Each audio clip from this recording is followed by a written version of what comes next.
الحمد لله ونستعينه ونستغفره ونؤمن به ونتوكل عليه ونعوذ بالله من شرور انفسنا ومن سيئات اعمالنا من يهده الله فلا مضل له ومن يضلل فلا هادي له واشهد ان لا اله الا الله وحده لا شريك له واشهد ان سيدنا ومولانا محمدا عبده ورسوله صلى الله عليه وسلم. اعوذ بالله من الشيطان الرجيم. بسم الله الرحمن الرحيم. انما يخشى الله من عباده العلماء. صدق الله العلي العظيم. عروج آدم خاکی سے انجم سہمے جاتے ہیں. عروج آدم خاکی سے انجم سہمے جاتے ہیں کہ یہ ٹوٹا ہوا تارا ماہ کامل نہ بن جائے. حضرات اساتذہ کرام اور عزیز طلبہ، اتنی اچھی تقریروں اور اتنے اچھے شاعروں کے بعد مجھے بیٹھا دیا ہے. اب میری تقریر کون سنے گا؟ بہرحال چند منٹ میں آپ حضرات کے سامنے اپنی بات رکھوں گا. ابھی میں نے جو یہ شاعروں کا شعر وغیرہ سنا تو زیادہ تو سمجھ میں نہیں آیا. اس سے پہلے جو دو بچوں نے تقریریں کی تھی بہت عمدہ تقریر، طبیعت خوش ہو گئی. جس بچے نے نصاب تعلیم پر، درس نظامی کی عظمت پر اور اس کے فوائد پر اور اس کی شان پر بات کی، اور دوسرے طالب علم نے مناظر اسلام حضرت مولانا طاہر گیانی صاحب، اللہ ان کی قبر کو نور سے بھر دے، ان کا تذکرہ کیا. تو نصاب تو یہ ہے، یہی نصاب طاہر گیانی پیدا کرتا ہے. یہی نصاب حضرت مولانا قاسم نانوتوی اور مولانا رشید احمد گنگوہی، حضرت تھانوی اور بڑے بڑے لوگ اسی نصاب سے پیدا ہوئے ہیں. اور اس نصاب کا تجربہ یہی ہے کہ ہمارے ملک میں جتنے بڑے بڑے علماء ہیں جنہوں نے دین کی خدمت انجام دی ہے، جیسے شاہ ولی اللہ رحمۃ اللہ علیہ کا پورا خاندان اور فرنگی محل کے لوگوں کا، ان سب کا تھوڑی سی تبدیلی کے ساتھ نصاب سب کا ایک ہی ہے. اور اس نصاب سے بڑے بڑے ہستیاں، بڑے بڑے لوگ پیدا ہوئے. بڑا جامع نصاب ہے. اور یہ نصاب جو ہے اس پر لوگ ارغانے بھی کرتے ہیں، حملے بھی بہت کرتے ہیں، لیکن یہی ایک نصاب ایسا ہے جو حملوں کو برداشت کرتا ہے. اور دوسرے نصاب جہاں پر حملہ کیا جائے تو درہم برہم ہو جائیں گے، ختم ہو جائیں گے. لیکن یہ نصاب بہت دنوں سے حملوں کو برداشت کرتا ہے. حضرت علامہ بلیاوی رحمۃ اللہ علیہ فرمایا کرتے تھے کہ جو ہے درس تدریس کا تعلق تین چیزوں سے ہے: طلباء سے، اساتذہ سے اور نصاب سے. طلباء سے، اساتذہ سے اور نصاب سے. طلباء کو کوئی کہتا نہیں کچھ، اساتذہ کو بھی کچھ نہیں کہتا، اور زیادہ تر کس کو کہتا ہے؟ نصاب کو. بیچارہ بے جان ہے، اسی کو کہتے رہتے ہیں.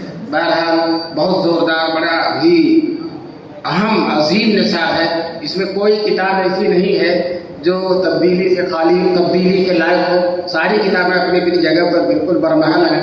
مولانا قاسم نانوتوی رحمۃ اللہ علیہ فرمایا کرتے تھے کہ آج کل بہت سے لوگ عالم ہوتے ہیں، عالم کہے جاتے ہیں، سند بھی ہوتی ہے، لیکن وہ عالم نہیں ہوتے. عالم کہا جاتا ان کو اور سند بھی ہوتی ہے کسی نہ کسی مدرسے کی، لیکن وہ عالم نہیں کہے جاتے. پھر حضرت نے فرمایا ہے عالم وہ ہے کم سے کم درس نظامی میں جتنی کتابیں ہیں ان کو مطالعہ کر کے وہ پڑھا سکیں. تو دوستو، ہم طلبہ سے یہی کہتے ہیں کہ جیسے درس نظامی میں جتنی کتابیں ہیں، حتیٰ کہ مغزی بھی ہے اور سلم ہے، جتنی بھی کتابیں ہیں ان سب پر محنت کرو. اس لیے کہ ان میں سے کسی میں اگر کمی رہ گئی تو تم عالم نہیں ہو پاؤ گے. مولانا نے یہ کہا درس نظامی میں جتنی کتابیں ہیں ان سب کو مطالعہ کر کے پڑھا. اور ہر کتاب، ہر فن اپنی اپنی جگہ پر بہت اہم ہے. جو فلسفہ ہے وہ بھی بہت اہم ہے، اس سے بہت سارے مسائل کی گتھیاں الجھتی ہیں، چیزوں کا سمجھنا آتا، اور منطق بھی بہت اہم ہے. اور حدیث، تفسیر، فقہ تو اہم ہے ہی. علم دین، فقہ تو تفسیر و حدیث ہر کی خانت جز عجی گردت خبیث. مولانا نے فرمایا ہے، مولانا روم فرماتے ہیں علم دین، فقہ تو تفسیر و حدیث. علم دین فقہ ہے اور تفسیر ہے اور حدیث ہے. اور جو اس کے علاوہ اور کچھ پڑھتا ہو کیا ہو جاتا، خبیث ہو جاتا. تو ہم یہ کہتے ہیں کہ اس کے جو متعلقات وہ بھی، لیکن اس کے متعلقات نہیں ہیں اور وہ بھی پڑھتا ہے تو وہ کیا ہو جاتا ہے، بولو خبیث ہو جاتا. ہم نہیں کہہ رہے ہیں، مولانا روم کہہ رہے ہیں. مولانا روم اتنے بڑے عالم ہیں کہ وہ ان کے بارے میں مولانا عبدالرحمان جامی کہتے ہیں مولانا روم کے بارے میں، من چبو وصف عالی جناب نیست پیغمبر ولی دارت کتاب. میں ان کی تعریف کیا کر سکتا ہوں، وہ پیغمبر نہیں ہیں لیکن کتاب رکھتے ہیں. اور اسی طرح سے ایک شعر میں اور کہا، مثنوی مولوی مانوی، مثنوی مولوی مانوی ہست قرآن در زبان پہلوی. ان کی مثنوی جو ہے فارسی زبان میں سمجھو قرآن کی باتیں ہیں. چنانچہ انہوں نے قرآن حدیث کی باتیں حکایت کے انداز میں مثنوی مولانا روم کے اندر لکھ دی ہے. اور ہمارے علماء حضرت مولانا نانوتوی، حضرت تھانوی، سارے بڑے بڑے علماء مثنوی روم کے بڑے دلدادہ تھے اور اس میں بہت انہماک رکھتے تھے. حاجی امداد اللہ مہاجر مکی رحمۃ اللہ علیہ جو ہمارے سارے علماء دیوبند کے پیر ہیں، وہ جب مکے میں تشریف لے گئے تو وہاں مثنوی شریف کا درس دیتے تھے. اور ان کے درس میں جب حضرت تھانوی رحمۃ اللہ علیہ 6 مہینے کے لیے وہاں گئے تھے تو وہ درس میں حاجی امداد اللہ کے درس میں مثنوی میں کاغذ قلم لے کر بیٹھتے تھے. اور حالانکہ حاجی صاحب صرف کافیہ تک پڑھے ہوئے تھے اور حضرت تھانوی کیا پوچھنا، حکیم الامت ہے، علامہ دورہ، لیکن کاغذ قلم لے کر نوٹ. پھر انہوں نے جو استاد حاجی صاحب سے پڑھا تھا اس کو کئی جلدوں میں جو ہے کلید مثنوی کے نام سے لکھا اور مثنوی کو پورا حل کر دیا اردو میں. اگر کوئی طالب علم چاہے مثنوی کو حل کرنا تو کلید مثنوی لے لے. وہ پاکستان سے چھپی، اب شاید دیوبند میں بھی چھپی ہے. اور علامہ اقبال جو بہت بڑے شاعر گزرے ہیں، شاعر صاحب کہاں چلے گئے، ان سے بھی بڑے شاعر تھے علامہ اقبال. وہ مثنوی مولانا روم کے بہت اپنے کو مرید ہندی کہتے ہیں اور ان کو پیر رومی کہتے ہیں. ان کا ایک شعر ہوگا پھر اپنا شعر لکھیں گے اور ان کے شعر سے مستفاد ہوتا ہے. تو میں یہ سمجھا تھا کہ علامہ اقبال جو ہیں مثنوی کو خود سمجھتے ہوں گے، اس لیے کہ مثنوی کتنے گرویدے ہیں اور اس کے اشعار نقل کرتے ہیں، لیکن اپنے ایک مکتوب میں لکھتے ہیں، میں مثنوی مولانا روم کو سمجھنے میں مولانا تھانوی کا مقلد ہوں. یعنی مولانا تھانوی رحمۃ اللہ علیہ کی جو کتاب ہے کلید مثنوی، اسی کو دیکھ کر علامہ اقبال مثنوی کو سمجھتے تھے مولانا روم. بہرحال ہمارے علماء دیوبند کے الحمدللہ شانیں بہت ہیں. یہ درس نظامی کی برکت ہے کہ وہ مثنوی بھی پڑھاتا ہے اور وہ محدث بھی ہوتا ہے، وہ فقیہ بھی ہوتا ہے، وہ فلسفی بھی ہوتا ہے، وہ واعظ بھی ہوتا ہے، وہ خادم دین بھی ہوتا ہے، خادم ملت بھی ہوتا ہے اور مجاہد دورہ بھی ہوتا ہے. بہت ساری چیزوں کا حامل ہے یہ نصاب. اللہ تبارک تعالیٰ ہم سب کو اس نصاب سے بھرپور فائدہ اٹھانے کی. اور دوسری تقریر جو طالب علم نے کی تھی حضرت مولانا طاہر غیابی، تو میں نے دیکھا ایک دفعہ مولانا طاہر صاحب مبارک پور گئے تھے تو بریلیوں کا بہت بڑا مدرسہ ہے، پورے مدرسے میں کھلبلی مچی ہوئی تھی، پورے مدرسے میں کھلبلی مچی ہوئی تھی. حالانکہ مولانا طاہر احیاء العلوم میں ٹھہرے تھے اور بریلیوں کا مدرسہ بہت دور ہے، لیکن ایک دم زلزلہ برپا تھا انہیں اور طلبا بھی بہت پریشان سے دور دور سے آ کے جھاگ جھاگ کر مولانا طاہر صاحب کو دیکھتے تھے اور گالی بھی دیتے تھے، لیکن ایک دم پریشان. اور جو ہے مولانا طاہر صاحب جو ہے ان میں گویا کہ ایک ہلچل پیدا کر دیتے تھے، الجھن پیدا کر دیتے تھے. خدا جانے یہ کیا کہیں اور ہماری جماعت کا کوئی آدمی اس کا جواب نہیں دے سکے گا، ان کی باتوں کا کوئی علاج نہیں. تو یہ مولانا طاہر صاحب کی خصوصیت میں نے دیکھی اور چنانچہ بریلی بہت پریشان، ان کو ستایا بھی انہوں نے، ان کے ساتھ بہت غلط حرکتیں بھی کی، لیکن ماشاءاللہ مولانا طاہر صاحب ڈرنے والے نہیں تھے.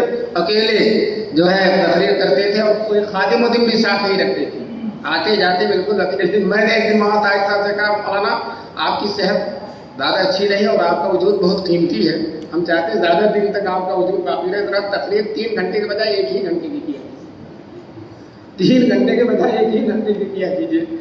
ہمارے بچپن میں جب ہم جونپور میں پڑھتے تھے وہاں مولانا عبداللہ صاحب معافی تشریف فرما ہے، اسلام میں انہوں نے پڑھا ہے ابتدائی تعلیم.